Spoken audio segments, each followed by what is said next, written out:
Hi guys, ഒരു കല്യാണത്തിന് പോയാലോ നമുക്ക്?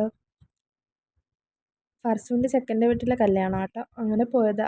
ബസ്സിൽ കയറി പോയി. ഇത് അനിത ക്യൂട്ട് എക്സ്പ്രഷനൊക്കെ ഇടുന്നുണ്ട്. പിന്നെ രാജേഷ് എൻ്റെ ഫ്രണ്ടാണ്, അവനെ കൊണ്ട് ഒരു ഹായ് പറയിപ്പിച്ചു. ഇത് രശ്മി, നിമിഷ, ഇവരൊക്കെയാണ് കേട്ടോ ഇത് ഇടുകയുള്ളൂ. പിന്നെ രശ്മിയനും പിന്നെ ഒരു ഹായ് പറയുന്നുണ്ട്. കാറ്റ് കിട്ടാൻ വേണ്ടി ഫാനിൻ്റെ അവിടെ നിൽക്കുക ഞങ്ങൾ. പിന്നെ ഇത് ഗ്രീയാണ്. ഗ്രീയും നിമിഷ ഹായ് പറയുന്നുണ്ട്. 2 കല്യാണമുണ്ട് കേട്ടോ. ഫർസാനയുടെ ചെക്കൻ്റെ ചേട്ടനും വൈഫും ഉണ്ട്. അവരുടെ നിക്കാഹ് കഴിഞ്ഞിട്ട് കല്യാണം ഒരുമിച്ചായിരുന്നു. ഇവരുടെയും ഒരുമിച്ചായിരുന്നു കേട്ടോ. ഫർസൂൻ്റെ ഒരു വീഡിയോ എടുത്ത് നല്ല രസമല്ലേ കാണാൻ.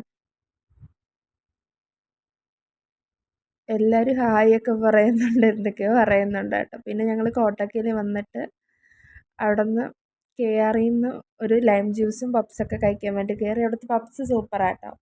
അവിടെ ബേക്ക് ചെയ്യുന്ന പപ്സാണ്. കല്യാണത്തിൽ ഫുഡ് അടിച്ചിട്ട് വന്നതാണെന്ന് ആലോചിക്കണം. സ്റ്റിൽ ഞങ്ങൾ കഴിക്കാൻ കയറി. പിന്നെ ചായ കുടിച്ച് ചിലർ ലൈം ജ്യൂസ് കുടിച്ച് പപ്സ് കഴിച്ചു. പിന്നെ തിരിച്ച് റൂമിലോട്ട് വന്നു കേട്ടോ.